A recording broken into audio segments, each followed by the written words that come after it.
Hello, and welcome to another episode of Sim Sundays. I think this is now our 19th episode. Although when I listen to these back, we're definitely going to be like, it's our 17th episode, it's our 16th, welcome to our 20th, and now it's our 15th episode. It's about 18. It's 18 or 19, I'm sure. I'm sure Chris will correct me. Talking of Chris, Chris is sadly not with us. He is feeling a little bit under the weather. So I'm riding solo from a presenter's point of view because I am tonight joined by Florian Haasper, CEO of VCO. Welcome, Florian. Hi, Tom. Welcome. Thanks for having me on your show, and it's a big pleasure to be here. Well, I'm glad you're with us. I've been looking at your esteemed history in the esports and sim racing space today, and one of the things that I noticed that you have on a couple of your profiles is the phrase "work and play." And you've kind of been on brand tonight because as we've been kind of setting up the tech, you've also been watching, I think, some of your teams play. Is it Rocket League tonight? Absolutely, yeah. We're in the middle of it, and this is so I have to have a look at the Twitch stream from now and then because it's ultra important for us today. And yeah, I mean, work and play. This is what we are doing, I would say. And playing. I mean, sim racers don't like the term playing. I would say. I mean, it's a simulation at all. To be honest, I see it as a game, but I'm fully aware of the simulation side of it.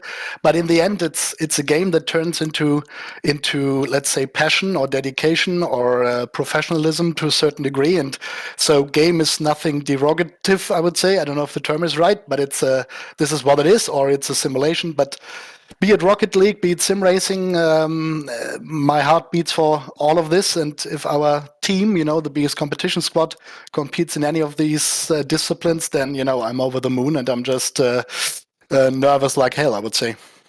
Nice. Well, let's not get the show cancelled straight away by saying that sim racing is a game. But No, no, you no. are living the dream, right? If you work in esports and you're spending your Sunday evening working in inverted commas, but that working is watching esports, then you've done something right. Well, yeah, and if you had told me this 3 years ago, I wouldn't have understood any of the message. I would say, yeah, because to be serious, I mean, racing simulations. I mean, I come from real world motor racing, so I know the real deal. I would say, and then I got into sim racing, and I don't know. I'm still as passionate as on day one, or I must say, on day one, I didn't get the whole scene and landscape, so I was a total noob with my whole team. And when we organized the first events, I mean, it was just awful. Yeah, I didn't even know that you could use customized liveries, and it was all a big mess. And then, yeah, we tried to learn at rocket speed, and yeah, and we just do things. It's no master plan, I would say, behind it. It's not the big business that is in my mind, or in on our minds. It's rather the passion for the work that we do, and to develop everything further, or to help develop sim racing further, and to bring in new aspects and innovations, and do something that we really like, and maybe to connect to the past. I mean, in motor racing, I'm just. I mean, this is my day-to-day job. This is where we earn our money. Yeah, this is what we as an agency do every day. So we have great customers, and we are really have a nice record there over the past decades, I must say. But there you only write about what's happening, and we are communicating it. We're doing social media and all this. But then, since we started with VCO and also with BS competition on the team side, it was a different affair. It was like becoming a part of it, really, and to influence things, and to have the emotions that, well, if you win or lose and so on. And it's a bit different than working with a customer, and also being, let's say, part of the whole team and all of the crew. But this time, or with VCO and with BS competition, it's our stuff that we do here, and so it's a complete new level of being involved. Yeah. I mean, right, there's a lot to unpack there. It sounds like there is a lot going on in your world with BS competition and VCO. But you said earlier, 3 years ago you would never have guessed that this is what would be happening and this would be your world. Why not? What were you doing 3 years ago? Yeah, I mean, as I've said, we are Buresuit Plus is a PR and marketing agency in Munich, and we have done this. We have set up the company in 2012. Before that, I was working as a motor racing journalist. This is where I started, and then I did PR and marketing stuff. And so I've been traveling to racetracks all my life, I would say. And yeah, this was what we did. Yeah, and but to be honest, there sim racing wasn't that big. So, or well, it was big, but it was a bit different than how it developed over the past 3 years. So, in retrospect, I sometimes wonder why haven't I really looked at sim racing earlier? Because it was so similar to real world motor racing, and so many cool things you could do with it and experience with it.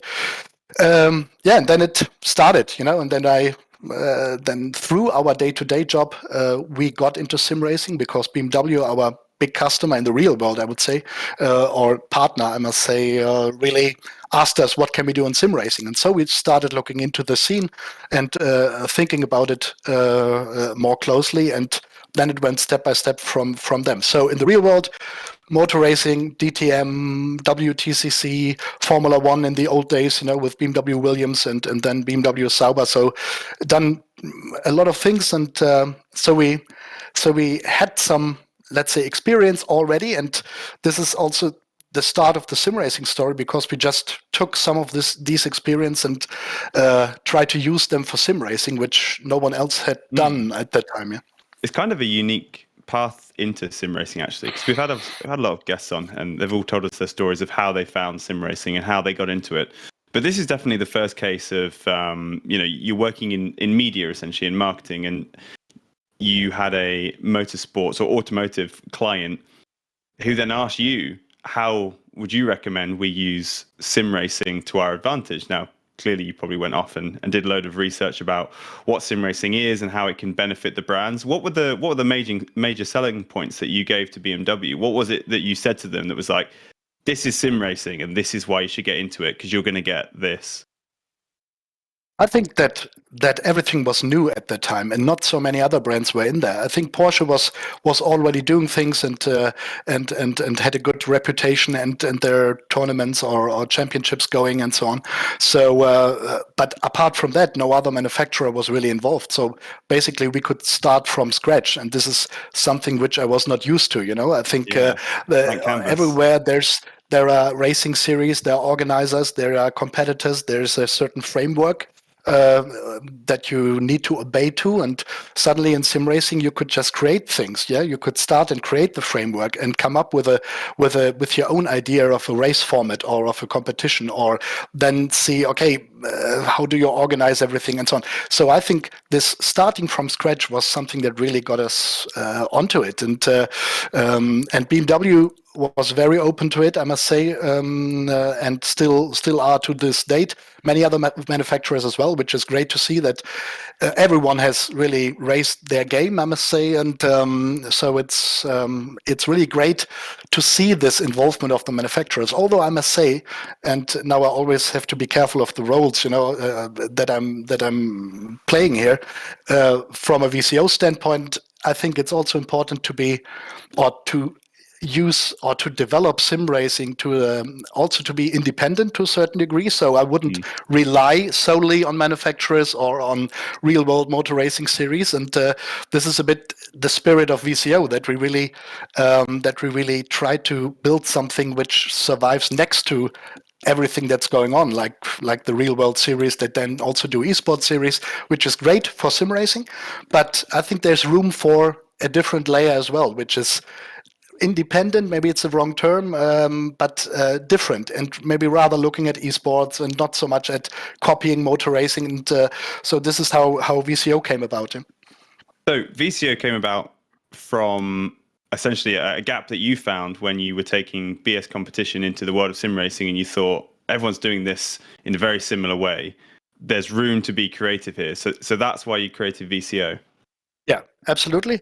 And also not just being creative, but also being a bit boring to a certain degree, because I couldn't see things that we were doing in the real world or I identified things that were not yet there in sim racing. So starting with boring stuff like press releases, how does media, if there is any, and they want to get informed about sim racing, how do they do it? How can you keep up with what it's happening, and who takes pictures of events, videos, content, who provides this content, and in which fashion? So we really started something new there, and adding the component, I would say that we knew that we would need to build our own channels first, like drawing attention to VCO and then showing, okay, this is on our channels, we can show how we would promote sim racing. And this was very important. So we started to build Twitter and Instagram and all that quite intensely. And so all the ingredients that we do for customers in the real world, we applied on ourselves. Yeah. And this was the first time, by the way, that we did that, because normally we are not good at self-promotion or all these things like other agencies, but this was a completely different character that we then started not playing, not pretending, but this was a new facet of our work. And so this was the initial step, to do things that we did in the real world or had done already, and just see how it works. And was it always well received, or was there ever any kind of resistance to bringing the real world way of doing things into the sim racing world? Really good question. I think we still are very careful, and I never wanted to, let's say, make people get the impression that we show up and now we show people how to do it, because we really didn't know how to do it in this landscape or in this environment, but we just could do what we could do. So we only used our workforce and our ideas that we had, and I think it's essential for organizers or organizations that you do stuff with the community and not on top of it, not like thinking, okay, here we are, we have prize money, so everyone needs to like us. I'm fully aware of the vulnerability of our doings, and if we get things wrong, then we have to tell people that we understand we got them wrong, and so on. And this is part of the philosophy. We don't want to be praised for being the greatest on earth. We just want to have fun with the people that are competing in the series and that are working with us. And this is what I always say: we are learning every day, and we are way from being perfect, and a lot of things go wrong. But then we try to improve them for next time, and really keep the whole product that we create together with the community alive and developing. Yeah? And I think this is a quite nice attitude. Right, because sim racing series, they're still relatively infant, right? They're still a new concept. But actually, I think what people work out very, very quickly when they start creating their own esports series, and specifically sim racing, is that there's a whole ecosystem around it. So you were saying earlier about custom liveries. But as well as custom liveries, you have commentators, you have broadcasters, you even have engineers. You certainly have stewards, sometimes live stewards, sometimes post stewards. So to kind of wander into that world to then try and set up competitions with all of these moving parts and expected to be at a kind of flawless level straight away is quite a high demand. But I think it's a demand that a lot of sim racers, a lot of gamers, they kind of expect straight away, and you get something wrong, you're gonna hear about it, right? What's been your biggest challenge in running events? I mean, it's exactly what you say. I think the biggest challenge is to keep a good, let's say, atmosphere within the community that you are doing this event with. I mean, this is my main goal all the time, and sometimes it's so hard because you have to be awake 24 hours. You know what I mean? Then something happens, and the Discord goes wild and so on.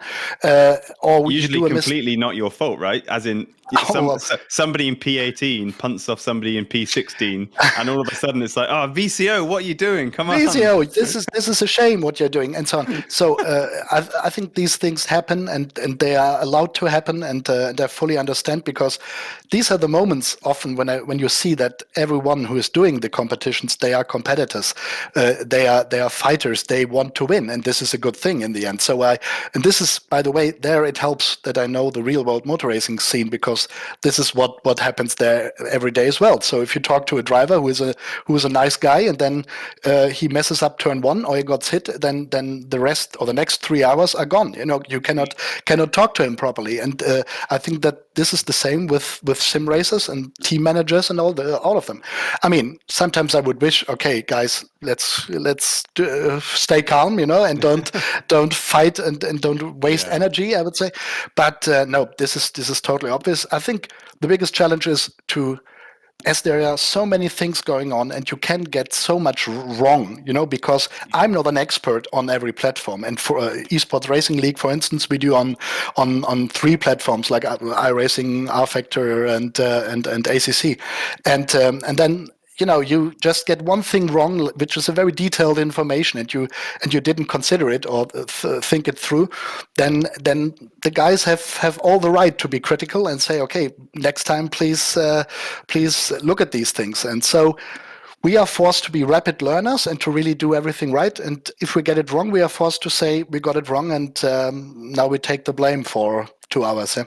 I suppose you have a nice advantage in the sense that you are competitors as well as competition organizers, right? So as BS competition, you might go to other people's races or other people's. So for example, ADAC. So we're racing. So Gridfinder has a team racing in the ADAC series, and we're going off to Sim Expo, and you guys are too. And obviously, as you go through that process, you pick out points which are really, really great, that they're getting really done really well. And then there's other things we think, that could be better. So I suppose as a competition organizer and a competitor, you can almost learn from other people's mistakes to an extent.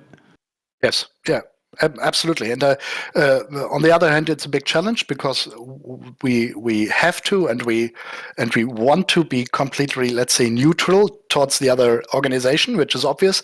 I would say that the BS competition guys are, let's say, sometimes they get information slower than other teams, because we are just being careful, yeah. And like in the ERL, we have track votes, and so which tracks go into the vote on Tuesdays, and then there are other teams at the beginning said, okay, why did the BS guys practice already? I said, no, why should I? And these are things that we have to be very careful about, and which we are. And on the, let's say, business side, this helps to look into more series in detail, but not consciously like we want to spy them, but it's just as it is, yeah. And so you can really see what works well and what is a bit tricky, and it's also nice to have access to a cool group of drivers that you can ask about certain things, and then you can really try to not make mistakes that maybe others would do who don't talk to drivers. And but we also have team manager meetings with the ERL, so we also definitely want to not just rely on BS competition, which would be a problem. So we really want to talk to many people, or as many people as possible, and then try to improve as a joint group. And this is a challenge, but I think this is the only way it can be, because otherwise you are this organization that thinks you do it right, or that thinks it does everything right, and this is not the right way. Right, exactly. There's the phrase that I absolutely love, which is a rising tide raises all boats, right? So sim racing is growing. There's more and more races happening. There's more and more communities out there, and there's more and more big companies getting into sim racing, right? So not just the automotive companies, but even hardware manufacturers. So the sim racing space is growing rapidly, and that's going to be great for everyone. So there's space. Although it feels like a busy place at the moment, I think give it 5 years' time, when sim racing has boomed in the way that we all would expect it to, it's actually not going to be so crowded, right? You've got some big players doing a lot of learning at the moment that are gonna, that's gonna pay off in a few years' time when they become the leaders in whatever it is they're doing. And I find it really interesting that you have the esports team and the competition organization. Which has been the most challenging? Both. It's really hard to say. I mean, if you look at the team side and the way we do it, I think it would be easy if we would consider ourselves as a sim racing team. Sim racing is our core, and this is also different compared to other esports teams, I would say. Yeah, it's like if you look at G2 or Fnatic, none of them comes from sim racing. They are doing League of Legends, and if everything's running perfectly, they maybe do a sim racing division, and they have certain drivers, which is nice then. But there's none of the big teams that is really, let's say, behind it. And we wanted to. Well, we are far from being a G2 or a Fnatic. This is not the question. But we are looking at them and seeing, okay, how do they do it, and how do they communicate, and how much do they dare when they are tweeting and so on. Is it always this nice, wonderful race preview graphic? Yeah, is it, or can't it be just a one-word tweet? Yeah, and things like that. So it's also about learning the language of esports and applying it. And we are not finished. Yeah, this is still, and we are sometimes also quite never finished. Never finished, but quite conventional.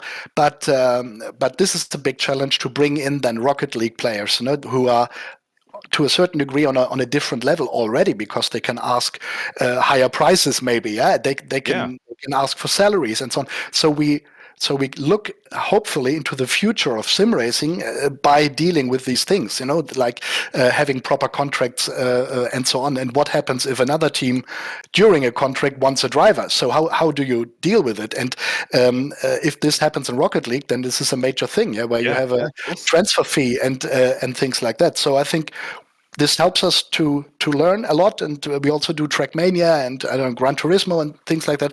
So it's really widening our horizon, but it's difficult to manage as well, because you never know when to stop. Yeah, I could also hire or look at having 35 drivers, but you say, okay, what do we want to do, and what do we want to achieve? Do we want to win iRacing special events all the time? Do we have to do Porsche Super Cup as a BMW team? So things like that. So it's a moving target. Yeah, and VCO also challenging, obviously, because of the even higher financial impact. Yeah, because we are funding prize monies. We are let's say taking money from the agencies in that we are as well, that earn money by doing jobs and so on, and we invest it into our competitions and into the organization. So when do we stop with this, and what is still sensible, and when and how do you get proper partners on board that are also part of this mission? So this is also a big challenge. Yeah, so there are challenges all around, but the big thing that keeps us going is the belief in this discipline and in the topic and in the people and into this boom that I think wasn't there yet. I think it will come. Yeah. Well, I was just about to ask you about that, because you said something interesting a second ago. You said that you've got teams that are competing in Rocket League, and that's interesting because Rocket League is a few years ahead, arguably maybe 5, possibly even. Well, it's not. I don't think it's been out 10 years yet, but it's a good few years ahead of sim racing, right? There's huge prize pools. There's millions and millions of players, far bigger than sim racing.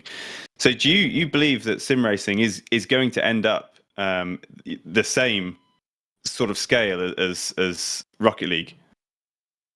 Difficult. It would be my dream if it happened.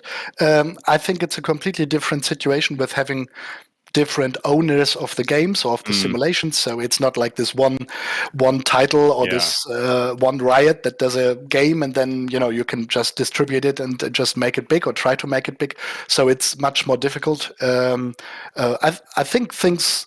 I mean, there are things going on as well. I mean, if you look at Rennsport and so on, the new simulation coming up, maybe they do it differently, or maybe they have the potential with working together with ESL and so on to have a bigger punch, or maybe like clearer vision. Focus. Yeah. Yes, being more focused, and if you look at the esports side, then one of these simulations needs to decide we want to be the one for esports, because I think it won't work that we dream of a future where there's a huge it happens at the moment. R Factor 2 has a big event with the virtual Le Mans series and the Pro series and so on, but I'm talking about events that are not backed by a real world motor racing series. Yeah, I think we really have to make this separation.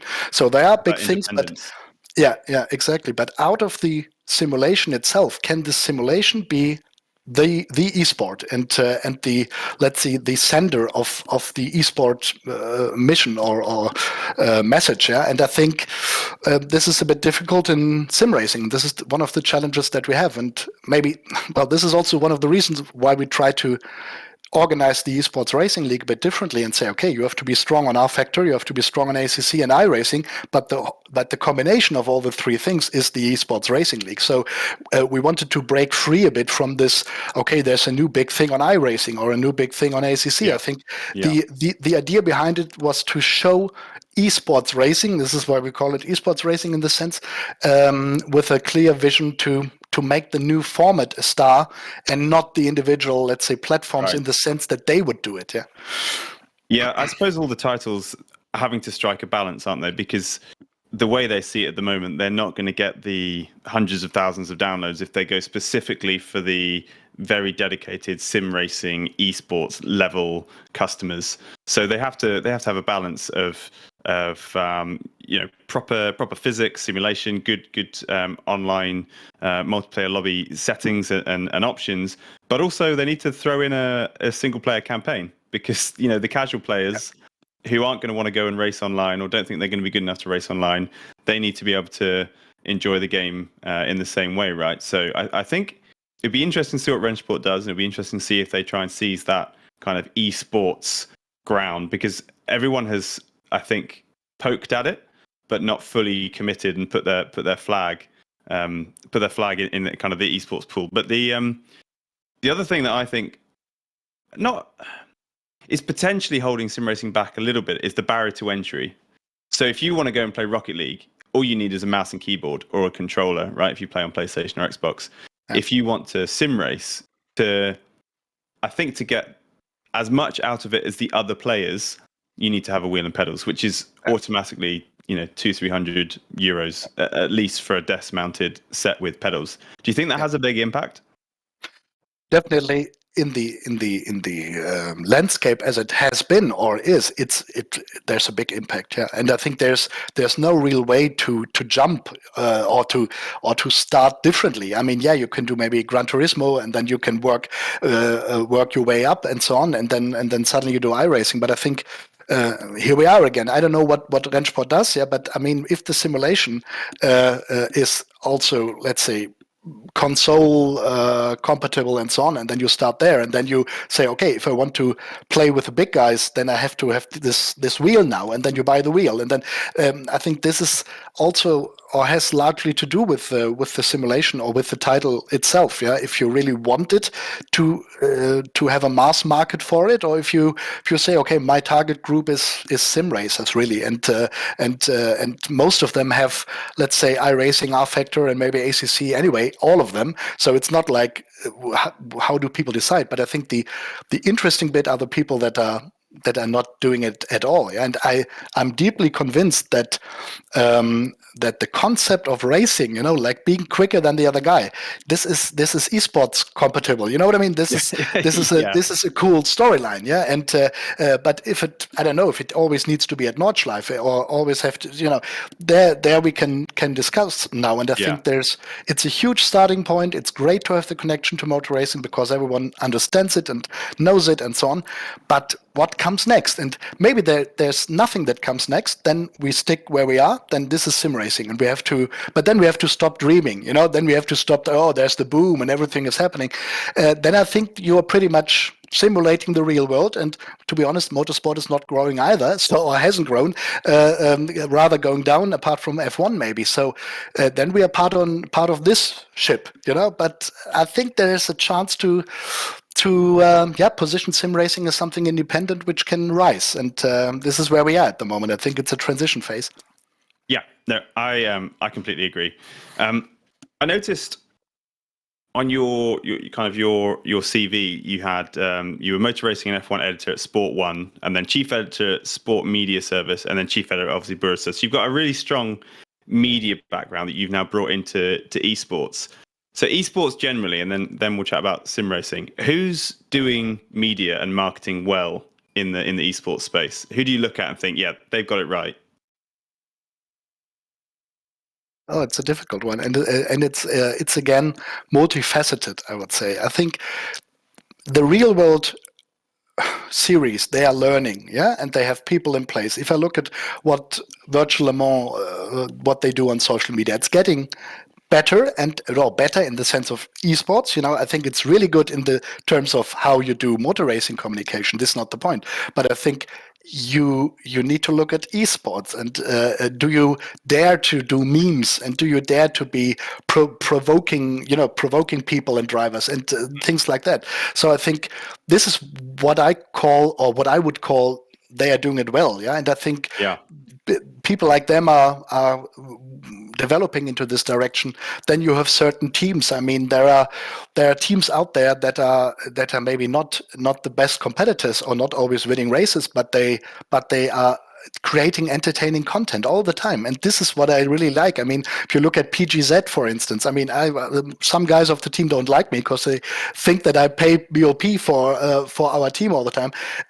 But what they are doing is just fun, Or there was a team that competed in our Infinity event, was cooking, and they are just having a good time, and they are putting content out which should be the role model for many others that are still not there yet, I would say. And this is coming from the community, from people who know sim racing, and then they have understood, okay, we need to be entertaining and not taking ourselves too serious. And this is the real hard bit. I mean, everyone can put out a P5 graphic and then gets 10 likes for the tweet.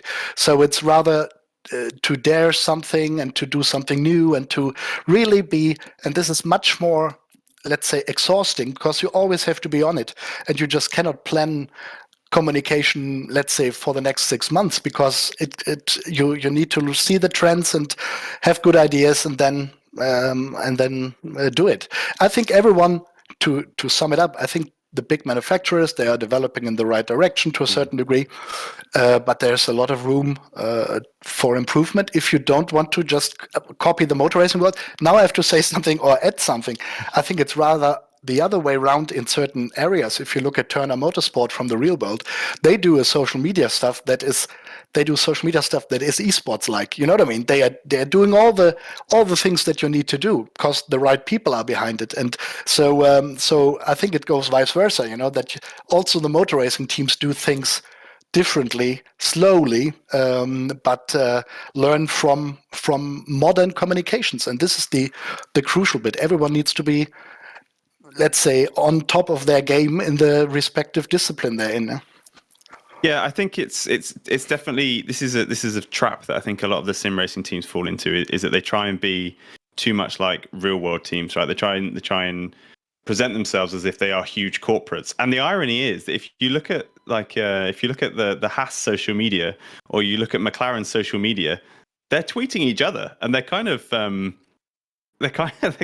giving each other, like, the banter and posting memes to each other, and they're doing the exact opposite of what you would expect them to do versus what you'd expect a sim racing team to do. And I think you're absolutely right. I think sim racers do need to think more about the entertainment and less about the trying to look like a motorsport team. Because if people wanted to watch what is coming across as a corporate motorsport team, then they would watch corporate motorsport teams. Right? This is the thing. You can do it. You don't have to copy this. Exactly. So you have this beautiful opportunity to be far more creative. Now, the interesting thing is, right, if you look at the esports teams in, say, League of Legends, they have nothing to copy because there are no magical fighters, running around with power-ups and boosts that they're like, oh, okay, we want to be like the, I don't know, random brand, the Asda Warriors or whatever. Like, they can just be whoever they want to be, and they can be fun with it. And sim racers can also do the same thing.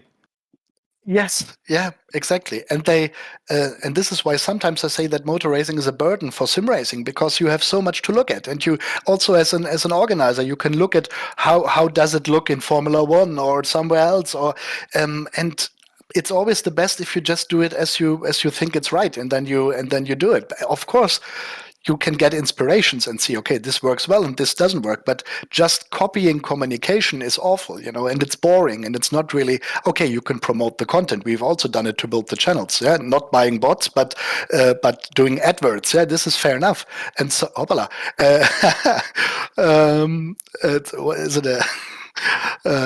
thunderstorm coming now. Sorry, Um, my lights in the office just turned off, and I just yeah, went. I was plunged into darkness. So sorry, Spotify listeners, you didn't get to see no, that. all good. No, but as you said, stop copying and do your own thing. And this is what you can see on their channels. Some teams do it, others are, and it's not like being that you need a 5-person graphic team for that. Yeah, it also works with simple things, and this is also good because with some of our customer jobs, we see how esports also can work. And the most successful tweets are when you, I don't know, when you post a dot, yeah, or the name of a cool player or a driver or whatever. So it's not necessarily always this polished, let's say, communication stuff, but the creativity behind it. And we are, again, I'm not saying we are doing it right. We have so much room for improvement on both the VCO and the BS Plus side, but at least it's good that you realize it and try to Yeah. work on it. It's difficult, isn't it? Because every organization that's growing needs to focus on its social media. And so when I first started Gridfinder, I found it really tough because at the beginning, when Gridfinder was just a bit of a hobby, I mean, kind of still is a bit of a hobby, but in a good way. I would do my own social media, but then as it grew and it grew and it grew, and the workload became more, and I was talking to more people, and then it became a business, and blah blah blah blah blah. The social media is the thing that always kind of got kicked down to the bottom of the to-do list, and I'd realize, I haven't posted anything in 2 or 3 weeks. So now we have a great social media team, and it's interesting when we think about what we want to post. We've had this discussion about how far ahead do we plan, and I like to try and say let's plan ahead a couple of weeks, but it's difficult to plan personality, and personality is exactly what you need, right? You need to show that we are that behind the account are people who love what your followers are there to witness. And if you try and plan it too much and you try and be too methodical, I think people see straight through it.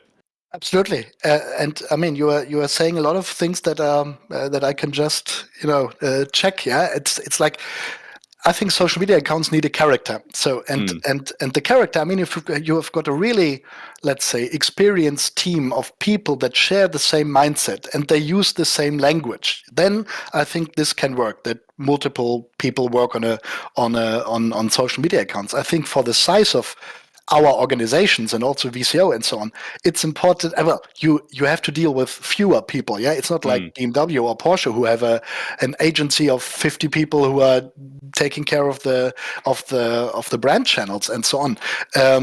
But maybe these channels are lacking character because there's no one who really infuses the character. And I think this is our huge chance that you see, okay, this channel is basically a guy or a girl or a man, and you have and you understand this guy, and you can rely on this guy, and sometimes this guy surprises you. And I think this is the job that social media channels need to do for organizations of our level, because and this is the hard bit, because people need to sleep. People cannot be awake 24 hours and watch the thing. Then you have to work in the real world, and exactly this is the challenge. But it's so worthy to invest in this and to take the time to do it, because this is what I think drives your company or your business or your topic further, and not this next business email or the 55th business. This is also important, but take this 1 hour to be the character to your social media channels. I think this is important. No, I completely agree, and it's one of the places that I look at for inspiration is the leagues. So sim racing leagues, especially the smaller ones. The smaller leagues that might have 30 to 50 people in it, and they race once on a Friday. There's 2 divisions, and they all race on Xbox. Some of the content that they put out is hilarious. It's really, really funny. It's really tongue-in-cheek. It's memes. They're not taking themselves too seriously. And it's really entertaining to watch. And I almost become more invested in those drivers who are probably, not in the top 10, 15, 20% in terms of pace. If you compare it to if I'm thinking Formula One at the moment, if you compare it to say PSGL or WOR, but I would far rather watch their journey as I'm kind of flicking through and seeing what's going on in the world of sim racing, as opposed to, the pro esports level guys who I think maybe get a little kind of put in a cage almost by their PR teams. We've had And I'm only using Alpine as an example because we had them on the show. I'm not saying they do this, but I know that they have huge organizations around their drivers, and the drivers have, physical training, they have driver training, they have telemetry training, they have neural trackers, they have technology experts who come in and look at glasses and make sure that they don't get eye fatigue while they're racing. But they also get a lot of PR training and social media training, and I wonder if it's almost stifling. Whereas when you kind of come down the order a little bit to the kind of the semi-pros brackets, probably definitely amateurs, completely unpaid, then you tend to get a bit more interesting content. And it would be nice to see that in whatever becomes the central place for sim racing, whatever, if it's Rennsport or I don't know, maybe it's going to become iRacing, wherever it is, it would be nice to see a bit of personality behind the drivers, because it's going to be a long time until Netflix does Drive to Survive or an iRacing top split, right? So you're never going to get that real deep insight into the personalities. So the onus is on the drivers and their use of social media. Yeah, absolutely. And I think many things that are happening out there, they are too much for where we are at the moment. I think it's again a thing of, let's say, what you want to be and where you want to be with sim racing, and so you take things that people do in the real world, all the training stuff and so on, which is great. Yeah, obviously it's great for the drivers that get this sort of training, but this cannot be and is not by any means, let's say, an example for what's happening in sim racing. I think this is something, this is another new bubble which is happening there. And then you even have an esports top level bubble, which is again somewhere else without those trainings and so on. And this is again, if I look at BS competition again, I mean, we don't have full-time sim racers, and we are one of the big teams to a certain degree. So, but we cannot afford to have full-time sim racers doing all this, and so I think it's just it's a big challenge here also to not get carried away and think that you need to have all this, otherwise you're not a professional team. I think you can be very professional by using what is there, the passion of drivers that want to devote their time, their free time, to this topic, and it's still a lot of time that comes out of it. It's not like 24 hours a day, but it's a huge amount, and so everything that we pay to people or to drivers is just a symbolic thing in the end. It's we cannot pay them every hour that they will need to invest if they want to win a race. If they don't win a race, we won't fire them or kill them, but then they haven't won a race. So this is the thing. This is something. So this is just, I think it's great that there are those teams that can do all these things, and also with F1 esports and all these. But again, I'm a bit, let's say, skeptical or critical about everything that is just connected to a real world series. And this is, again, this transition thing. Is this the only way where you can, or by which you can become somebody in sim racing, that you get involved into a real world connected thing, and then it's either F1 or it's SRO or all the other series? Or is there a chance to create an esports stuff which would work without Formula One or something? Is there a chance that there's genuinely people getting interested in you winning the iRacing Petit Le Mans in top split because you've been the best of 6,000 people competing or whatever? Is there a chance to get a interest for this or not? And I'm not talking about the 200 people who are watching the streams and so on, but can there be more to it? Again, this is never a criticism to the community that this is, not, this is too small or whatever. No, the community doesn't have to care about all this. I mean, only people who think, okay, can we turn this into a living? Can we make money from sim racing? Can I make money as a driver? Can I make money as a team owner? Can I make money as a VCO? Yeah, I mean, these are topics that come up because in the end you have to invest money, and money needs to be a factor at a certain degree. But only getting money as a as a side spin or a spin-off of a real world project, this won't last forever. Yeah, I think this is what I also learned about motor racing. When you are in certain series, and then the manufacturers, I don't want to blame manufacturers all the time, but and then they don't want to do the series anymore. They pull out, and then the series is dead. Yeah, I mean this has happened quite a few times. So I think you cannot rely on anyone for the next 10 years. So where's the perspective on top of this? Yeah. Yeah, I completely agree. I think it's something I've always said is that the like for like that sim racing has with motorsport is its blessing and its curse.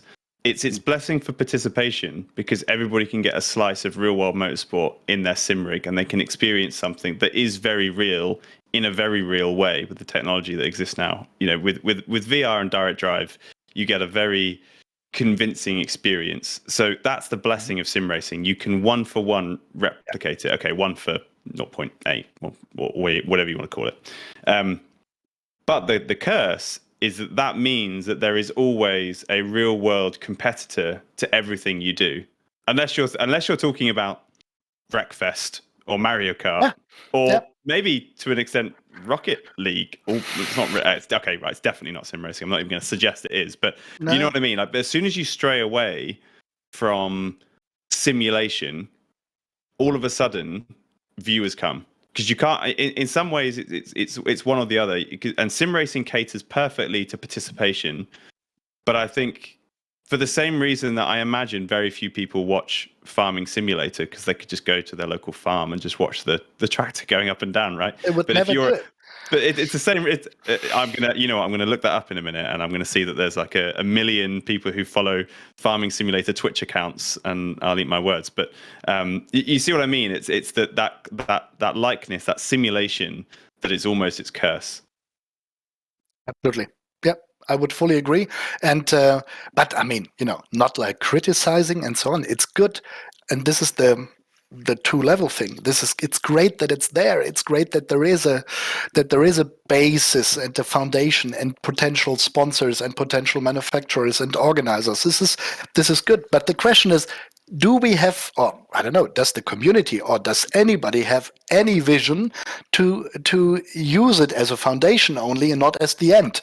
I think, of course, you can say this is the landscape how it is now. We will have certain competitions, then they will all fight for the best dates of the year to compete, to host their races. Then the prize money hopefully goes up. Why should it, by the way? I mean, if the reach and the audience, does it also go up? Is there any relationship? Yeah. And so I think we are still in the middle of the middle of the phase. of the build up phase, and the build up phase is together with all stakeholders, and the stakeholders are manufacturers, real world series, esports teams, sim racing teams, drivers, organizers, me, you, whoever. I think we are not finished yet, and this is a thing of perspective, where you consider the industry to be in. And I always think we are at the very beginning, and we really have to find mechanisms that allow people to survive from sim racing that are not backed by BMW or by Porsche and so on. Yeah, I completely agree. Well, I'm a strong believer in it's going to be the number of communities that are going to save sim racing, because because you don't have the viewership, I don't think it's going to be the big esports leagues, the pro leagues, that are going to be the savior of sim racing, because I'm not sure if the viewership will be there, except for F1, but then it's many F1 fans watching rather than sim racing fans watching, right?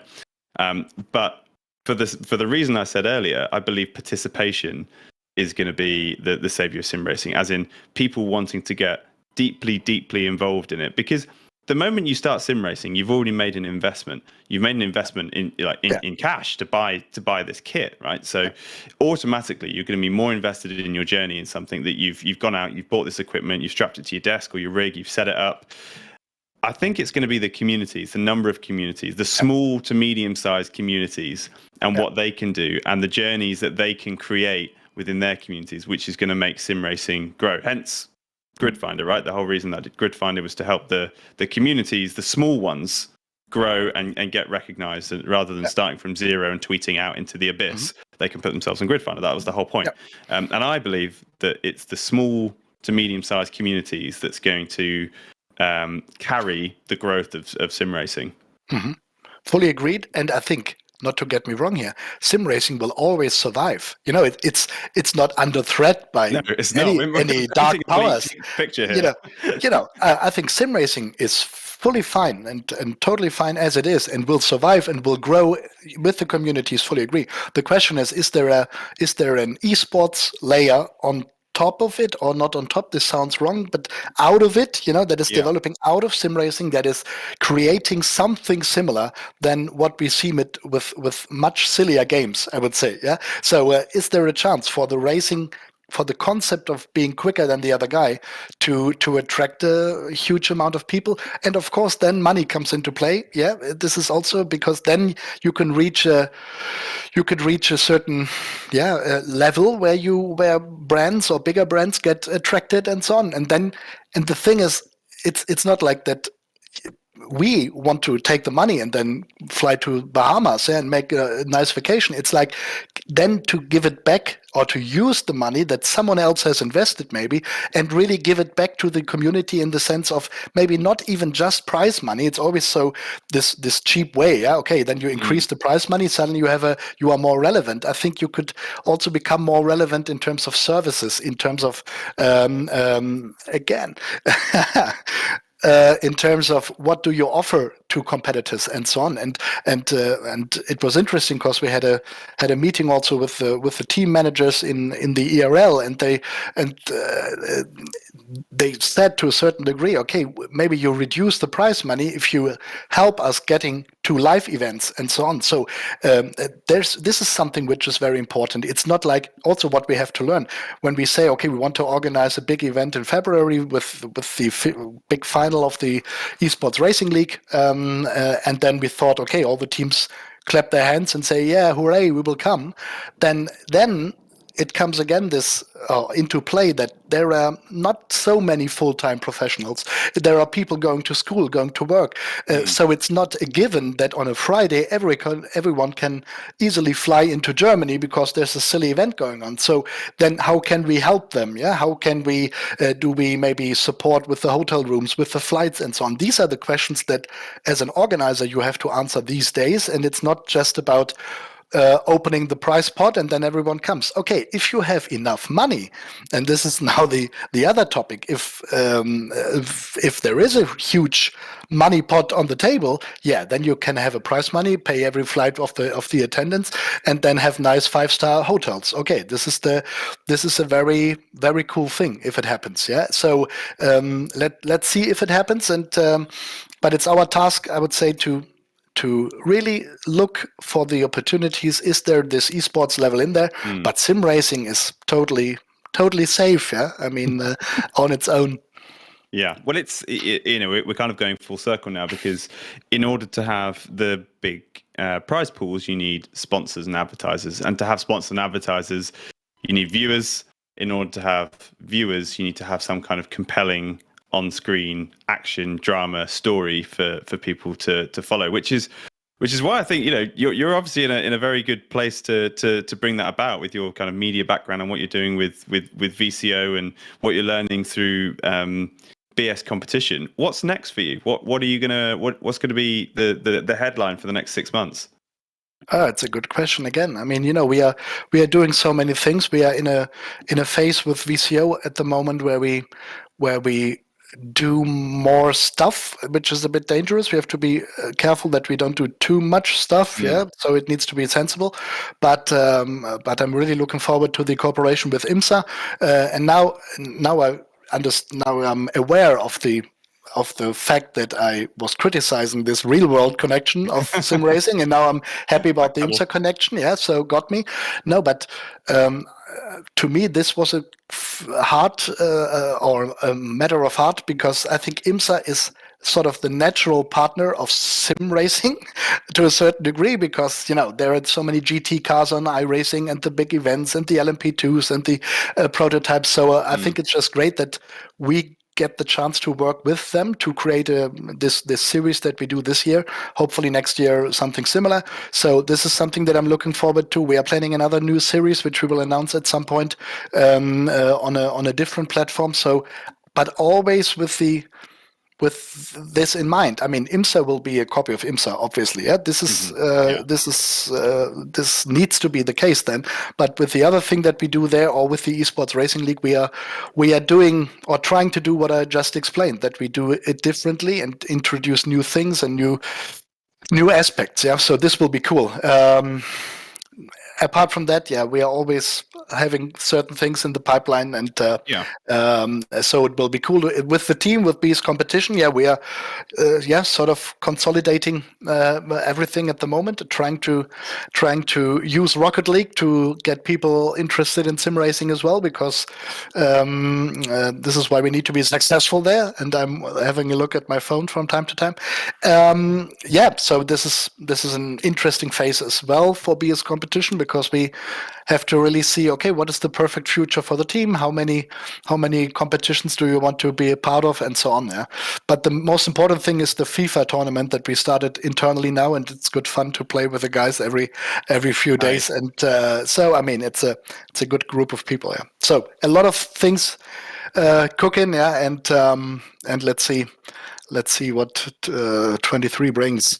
So, in terms of your sim racing team, BS competition, how do you structure your year? Do you have like a headline event that, okay, this is the one that we're really pushing for, and then here's some ones that we can use for practice along the way, or do you just say yes to everything, or do you let the drivers choose? How do you plan out your schedule?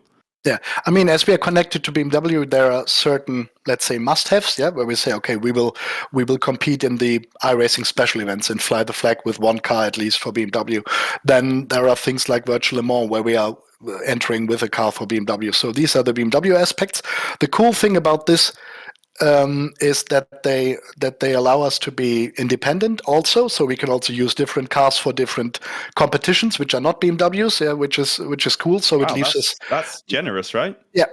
I mean, we have certain things where we do it, and then we can also use a Porsche, maybe even in the same race. Hopefully we don't beat them, then they might give me a call. But but it's this is a very nice way of cooperating, because we can still find our own identity as a team, and we are not like forced to use the same car every time. On the other hand, I'm always happy if we can manage to pull off a good result with a BMW when maybe others struggle with a BOP and so on, because it's our job to let BMW shine when we represent them. Yeah, and the same goes for Redline when they are representing BMW or G2 Esports and so on. So but basically the drivers have a lot to say in terms of what do you want to do on top of it, or on top of these activities.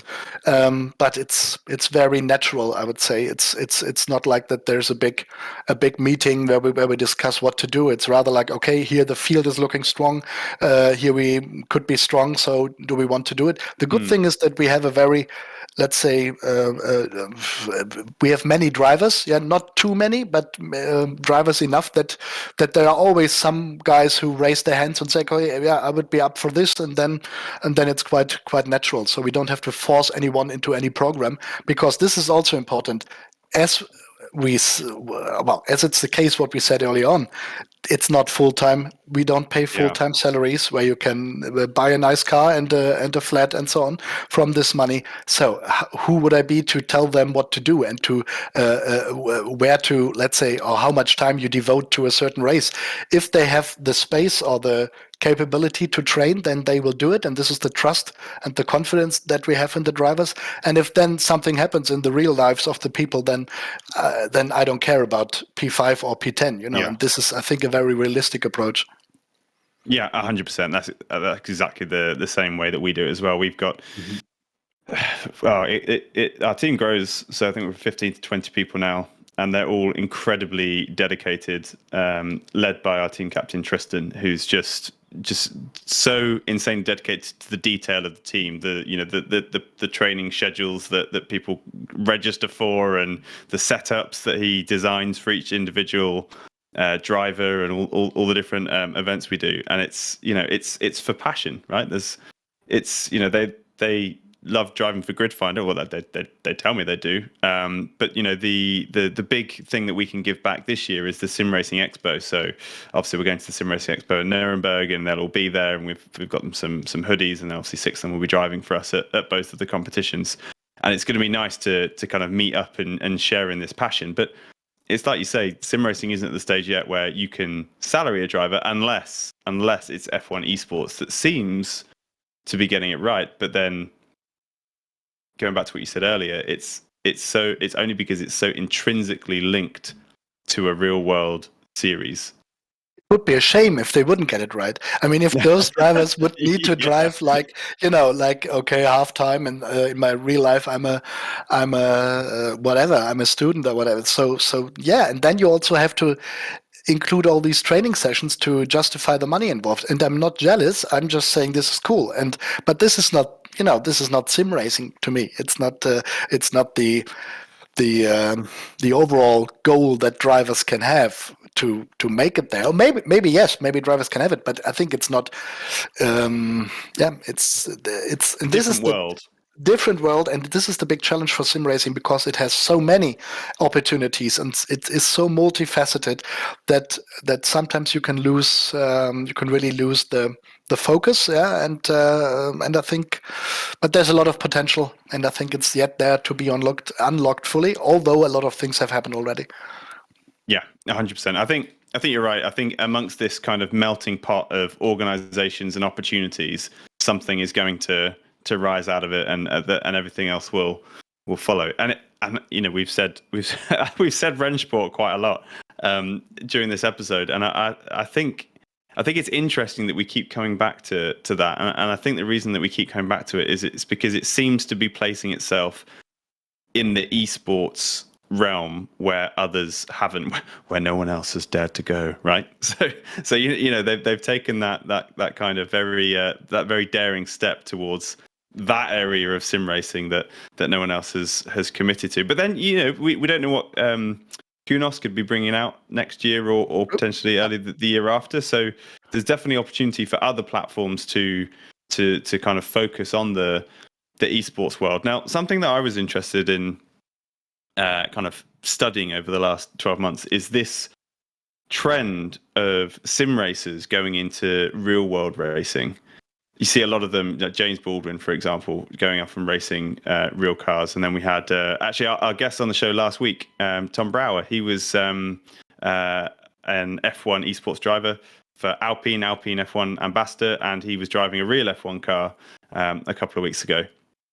What do you think about that? Do you think that's good for sim racing, or do you think it's a distraction? Do you think it misses the point? Oh, I mean, we are a team that has so many real-world races on it. Yeah, it's like, but I don't see it naturally connected to each other.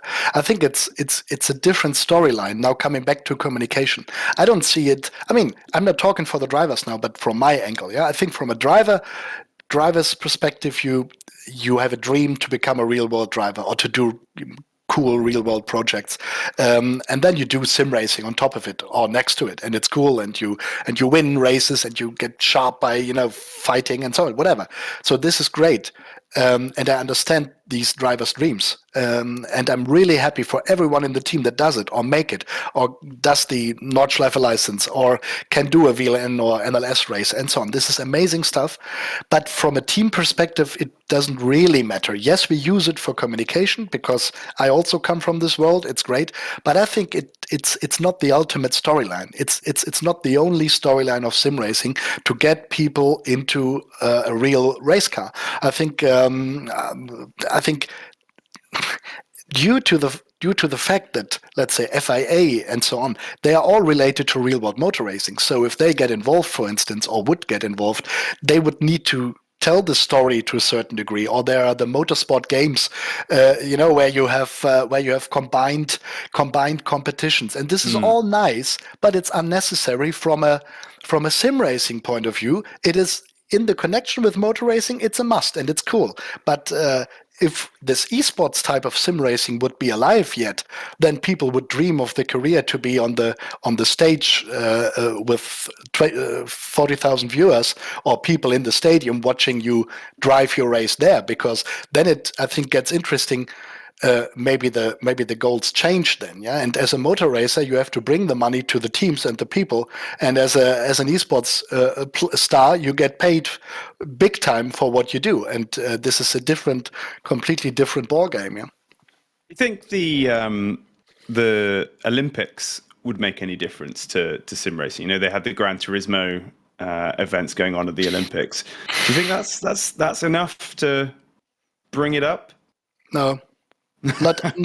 No, I mean, no, again, it's a fantastic thing, great competition, amazing for the drivers involved, for the teams that have the drivers involved. Are the teams allowed to show the driver? No, maybe not. So are the teams then represented in this? No, because it's Olympics, so it's just a driver thing. The drivers are happy that make it there and win it, obviously. But I mean, talk to an Olympic gold medalist in I don't know, skeleton, how much money they make from this. They are no professionals either, if you want. They are not getting paid for being the best skeleton or bobsleigh rider in the world, but they have to really find a way to fund themselves. So I think this is not the ultimate dream of professionalism. Yeah, yes, it's great from the competition side again, and a unique experience. So I'm really pushing or supporting this idea to make esports or turn it into Olympic disciplines. But this is not the end of the story. This is maybe a intermediate step. Yeah. Yeah. Now. You said in fact, you didn't say to me, you tweeted it earlier. You said that this is going to be, if we race tonight, it'd be your second ever race. Yes. I mean, I'm hardly fitting into this chair at the moment, into the seat. So I'm not the model athlete in the sense to be a good racer. I don't know. I love to play PlayStation F1 when I was, I don't know, 25, and I did this night in, night out, and obviously we have a sim set up here in the office, so I can use it, which is great. But you know, the drivers, they are quick, and they are supposed to do it, and I'm not quick. And then, to be honest, I personally never really enjoyed it so much because, well, no. Maybe this would have changed if I would have done more races, because when I did this, it was a race of Jimmy Broadbent, you know, like a charity thing, and I was in there. Yeah. And then for the first time, I had this idea of how it really is to drive against live people or online or real people and so on. So I think this could kick me, but if it does, then I just don't have the time, and it would disrupt my life even more. Then I would put this thing into my basement, and my wife wouldn't see me, and my kids, and so on. So I think it's a bit like keeping myself at bay, and but I'm fired up to drive this wonderful Z4 GT3 today, because I think this is one of the most amazing race cars ever. And I've had so many success. Well, not me personally, but BMW won races with this car. Not so many, or not as many as they would have liked, but it was just an amazing car. And so it's a big pleasure maybe to try it out today, although I will be snow like hell and spin and all of this. Florian, thank you very much for your time. We're going to leave our Spotify, Apple, Google podcast listeners behind. But is there where can they find you online if they want to follow you? Oh, well, it's mainly Twitter, VCOFH, which is my esports character, I would say, where I'm active. I haven't tweeted anything about my boring life for 40 years, and then I started it because I thought it's nice, and now I'm having fun. But be it competition, VCO, esports channels, everything, or every major platform. I mean, there's always a bit of myself in there, I just follow us, and but also follow everyone in sim racing, because we can need every let's say follower or supporter, and but things like this that you have organized here, I think these are cool and important, and just to get to know the people that do something in sim racing, and I think there are many of them out there, and so it's really cool to give them a stage here. Brilliant. Well, Florian, thank you very much for coming on the show. If you want to join us for the racing, we race every Sunday night. We tend to chat for about an hour. So if you wanted to race with us, then anytime around 9 o'clock, we race on Assetto Corsa primarily, but it can be anything. So until next week, thank you very much. Goodbye. Bye-bye. We're not going anywhere, though. We're staying here. I thought you were going to panic then. Okay, no. We're going to go to a quick wait screen while we just set up the sim, and then we will do some racing. Cool. And I will do one tweet. Okay.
Okay, how's it feeling out on track?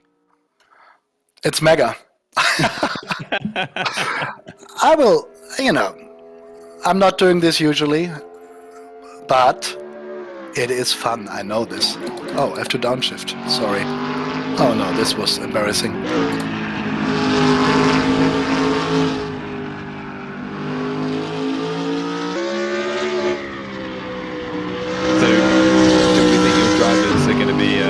Watching, critiquing you here? Well, hopefully not. all respect is gone. No, but Arthur Camera was here to set everything up or to help me with it, and he was so kind to give me a very, I think, nice setup in the sense of not much can go wrong. So I think I will not be fast, but I will not lose it. Well, maybe I lose it. Nice, so we've got maximum rear wing on.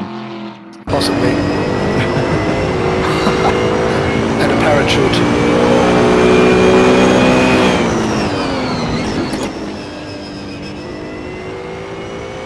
To be fair, you've given it some. It doesn't look like it's the second time you've ever been in a rig. No, I mean, I'm also... I mean, you probably watched a lot as well, right?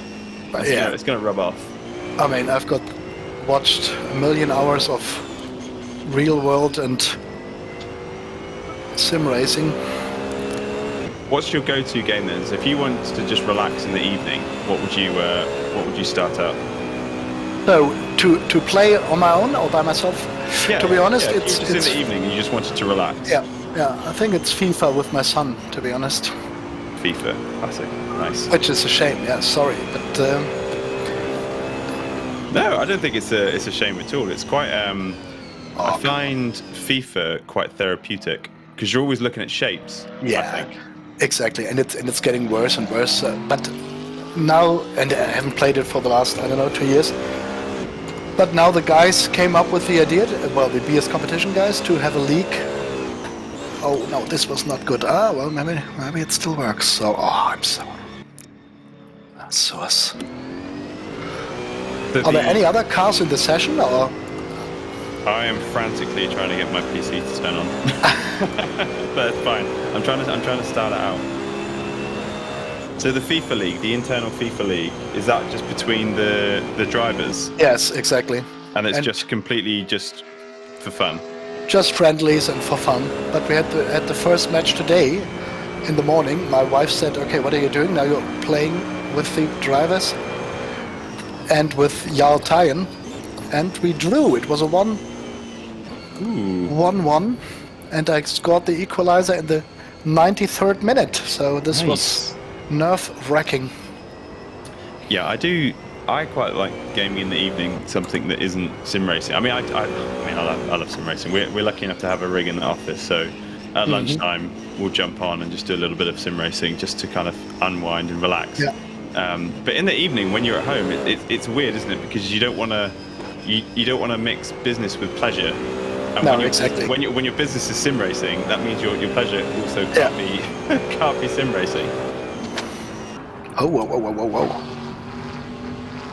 So some guests that we have on Sim Sundays, when they're driving around at this portion of the show, they make a comment which is, "I have a newfound respect for the streamers that can race and stream at the same time." Like, how do you keep a conversation going whilst you're also driving? Except for Dave Cam. We had Dave Cam on the show a couple of weeks ago, and funny enough, he didn't mention that. didn't seem to be phased at all.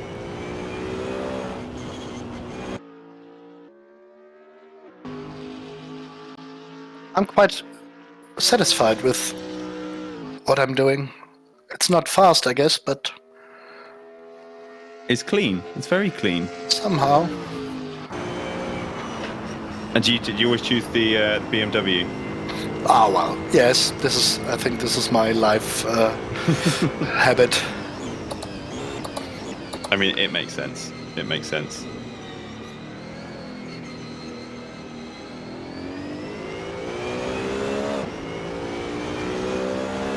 Do you see lap times anywhere? No, but it...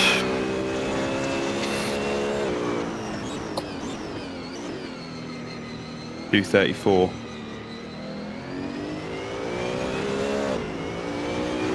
Nice. Giving it some. Let's go. Hey, meanwhile, I'm sat in my rig, frantically trying to just get past my login screen with Windows telling me that my pin is wrong. Apparently it's not flat for me.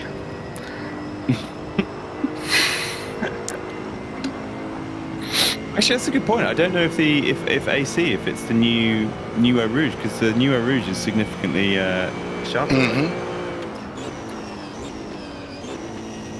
I'd tell you what, one of the things that definitely has been enhanced for me by sim racing is actually watching racing. When you were talking earlier about characters, and I think that a lot of people, if they're not into racing before, if they're not into racing and they don't watch it, and they see it for the first time, 50% of them will make the same comment, which is, it's just cars going round and round in circles, right? Yeah. Now, obviously, if you're into racing, you say that's absolutely disgusting. How dare you say that? You're completely wrong. There's so much more to it. But actually, when you try and work out what is the more to it, like I'm saying there's more to it, but what is there that's more to it? Well, it's when you break down all the elements into characters. So when you kind of know the track and you know the feel of each corner, and each corner has a character, and then you overlay onto that different track conditions, which could be like that character's mood for the day, and then you overlay onto that the car itself, which is a completely different beast, and how those interact. Once you actually understand all those different characters, then it becomes interesting. But you kind of have to have that basic understanding before you're capable of enjoying it, right? Absolutely. And I mean, I've such a huge respect for every sim racer that does it at a certain level or even at a low level. But when you see how clinically they do the lap times, and I mean, this is such a talent, yeah. And so I mean, sorry, I have to focus. This is why we used to not doing race. that. Yeah, we used to do a race, right? So we used to say that, right, we're going to do exactly 9 o'clock. We'll do qualifying for 10 minutes, and then we'll do a 15-minute race, and then we'll finish up the show. But what happened was that as soon as it got into qualifying, everyone just went silent because everyone was focusing on the lap time. And then as soon as the race happened, it would be one of two things. It would either be absolute silence as everyone is trying to survive the first couple of laps, or it would just be screaming and shouting. So we decided that we would go for the track day option instead. Yeah. And nice. I think it's definitely better. It's definitely better. I think if we were jumping into a race now, it would be a lot more stressful. Yeah.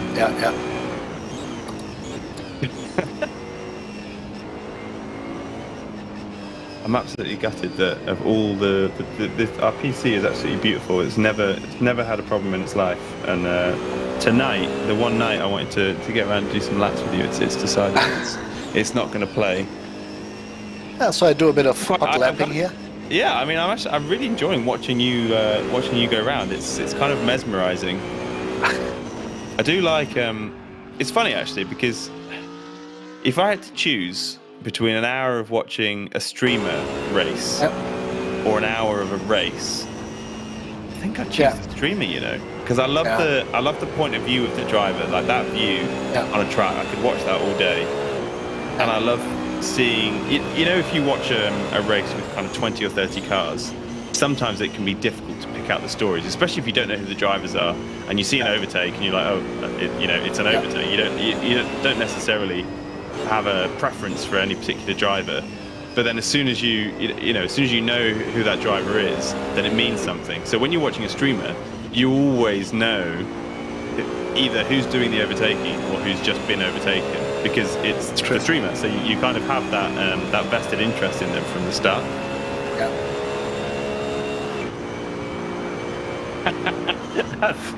I think Florian is at max capacity right now. I'm gonna change tack. I'm gonna change tack with my questions now. Okay, so instead of deep questions about sim racing and how it changes your life, I'm gonna say, what's your favorite color? I've got no clue. What? Oh, come on! This was 5 seconds. Wow. We're getting there. We didn't get what the favorite color was. I don't know. Blue. Zebra blue. Yeah, nice and on brand that.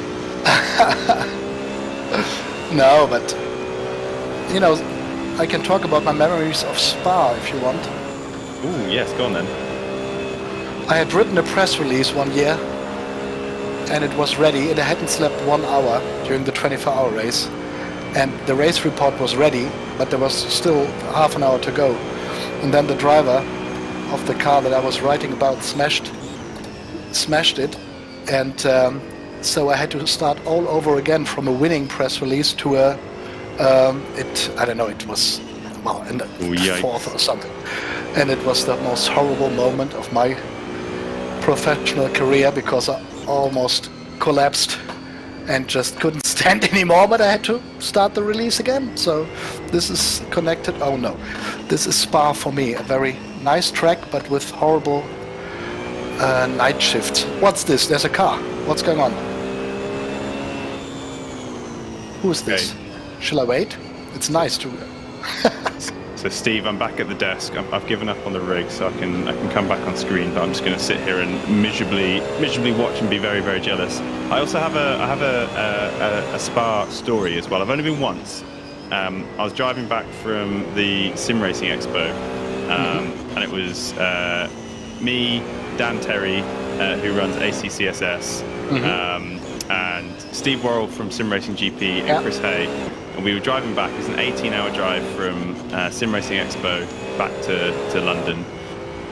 And as we're driving across this massive, massive bridge, I think Chris was like, "Oh, look, Spa's over there. We can't not go to Spa." So we pulled over, went to Spa. Didn't have any tickets or anything.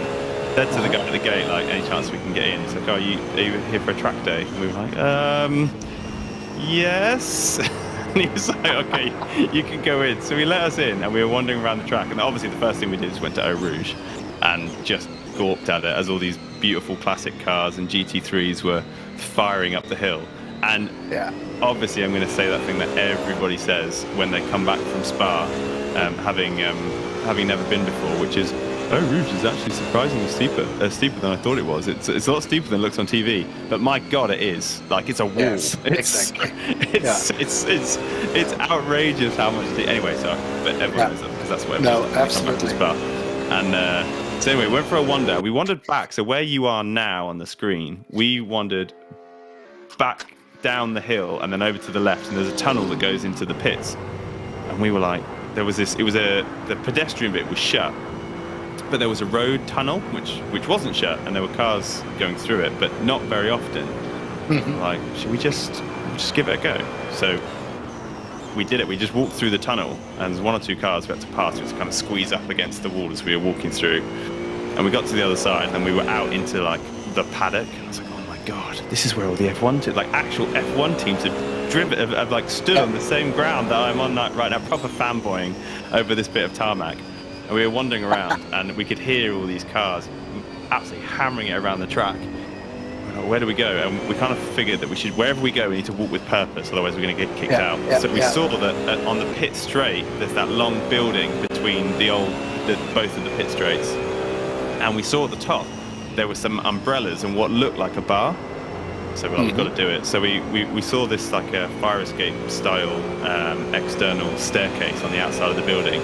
Walked all the way up to the top of it, just strolled past a load of people that were kind of stood around chatting about whatever they were chatting about, straight to the bar, got a drink, and then we sat on, if you imagine that building, if you imagine the end that's next to the final chicane, we sat there in the 25, 30 degrees of sun, drinking a beer, just watching the cars come around the final chicane to our right, and then the cars going up Eau Rouge on the left. We just sat there after having the best, we're all nursing hangovers, the best weekend from Expo, and just thought, oh my God, nice. This is incredible. This is absolutely, that was actually the time that Chris Hay committed to driving in the Enduro car series. Okay. We were like, mate, we've got to go racing. And then we looked at how much racing actually costs, and we were like, maybe one day. And then we found Enduro cars, so we raced the 4K instead. Ooh. But yeah, I do, that memory of Spa. My God, what a day. So much fun. This is such a great We once did a magazine story about Spa and actually wanted to know where Eau Rouge comes from, the name. Oh yeah. And there is a river next to the corner that actually has red orange water.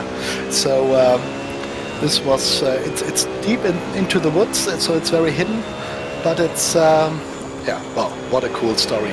But this was. But why is the water red? That's my question. No idea. Maybe chemical accident. No, I don't know. It's because of the stones or whatever. Okay. Was there more detail in the magazine story? Not much. So O is Belgian for river, right? Yeah. Well, water. Red river. Yeah. Oh, water, red water. Oh, it's the red water. Corner. That is actually quite cool. I'm going to tell other people that fact now as if it's my own. Yeah, absolutely. And I even had pictures in the magazine, so there was a local guy who knew where this river is and took a picture of a little river. A very small river. I really miss print media. I do wonder if things like printed magazines will make a comeback, because I don't know if it's this is either gonna make me sound really old or really like I'm trying to just make out like I'm better than everything. But you do get tired of looking at a screen all the time, right? Especially like on your phone. Like that is great if you want to look at the news or I don't know, watch this stream maybe. Then you look at you can look at your phone. That's great. But actually, I do miss like having like a proper read. Like, okay, this is a really. But have you seen Send It, our magazine? Because we've done it. Yeah. No, I haven't. Is it what? Is it sim racing or is it real? Yeah. Send It. We did it with many cool stories in there. We did. How often is it? This is the tricky bit. No, we've done issue 1, and internally we made the deal with our writers and graphic designers. We only do it if it doesn't really hamper our real world projects. So this was a bit busy over the past weeks. So the next issue is planned to come out in December. Yeah. So we are working on it as we speak. But there were some really nice stories in there because I really thought the same. I mean, it's not about the ultimate comeback of print, in terms of newspapers, I would say, but for a topic like this, it's like in Germany we have a magazine like Beef, for people who like barbecue, So and I think there is. Is it genuinely just called Beef? Beef, yeah, exactly. Yeah. So this is special interest, and I think for sim racing this also works, and I think I don't know how many copies we actually sold. It was a few hundreds, so it was more than I expected, because it was not cheap. It was 10 euros per thing, but it really is high quality. It's not like a cheap paper thing, but really a book that you won't throw away, hopefully after reading, but put in your shelf, because it's something a bit special at least. So this was the goal. So I will send you a copy. My details as we speak. No, I'm going to buy it. So I think it's a great idea. There was one called the Comms Bible. I don't know if you ever came across it. I heard about it. Yeah, so that was just a group of guys who played Forza, and they had a sim racing league called Delta Online Racing. And they did really well, They had hundreds and hundreds of drivers. I think it was every Sunday night, actually. And the guys that ran it were really, really nice guys. And they decided that they were going to do this magazine called the Comms Bible. And I think they did about 4 or 5 issues. And I used to do like a guest piece in it. But it was so nice. Just, they didn't have massive guests or anything crazy, but they just wrote about it. And it was, it's an amateur magazine, right? But it was so refreshing to read. Yeah, I think that we really have a cool layout. I think it really looks super modern and adequate, I would say. Then we did stories like. We had a Romain Grosjean interview in there. We had. Oh, now I missed the corner. I must not talk. No. Trying to. I think I need fresh tires anyhow now. Oh yeah, okay. That'll be what it is. Yeah. 100%. Where's the pit entry? Is it still here? Do I have a chance? Nice. So many cool stories, and for the next episode, this is a piece that I volunteered to write. How does it work to enter the pits? Sorry, here we are. Will be things like 3 generations of sim racers, that we that we portray, So I stop. Okay, so what do I do now? Doing a piece with Elvis Rankin, who is, 15 years old from Apex. Then Kai Kaschube, who is 35, I think, or 36 in our team. And then there's a league on iRacing where only senior drivers can drive, I think plus 60. So we have the championship winner of this series. So you can really show sim racing from even different generations. Yeah, so I'm looking forward to this and many other pieces. Here's M-Power on the pit stand. Is it because I'm racing the Z4? This is cool. So Right. what do I do now? Well, that is all we have time for. Sadly, it is yeah. 9:30. But yeah, I'm going to be looking at that magazine because I think the magazine telling the story of sim racing is exactly what sim racing needs. Not to get too cheesy about it, but I have just ordered my copy. Come on. So I'm looking forward to that. That'll be good. Florian, thank you very much for joining us. It's been really, really, really interesting. I've loved our chat, and I'm sure there'll be plenty more. And are you going to Expo this year? Not with the team, but maybe as a person. Yeah. So let's see. Great. Well, I'll see you there. Well, thank you very much for joining, and Cool. thanks everyone for watching. We'll see you next week. Goodbye. Thank you all. Goodbye.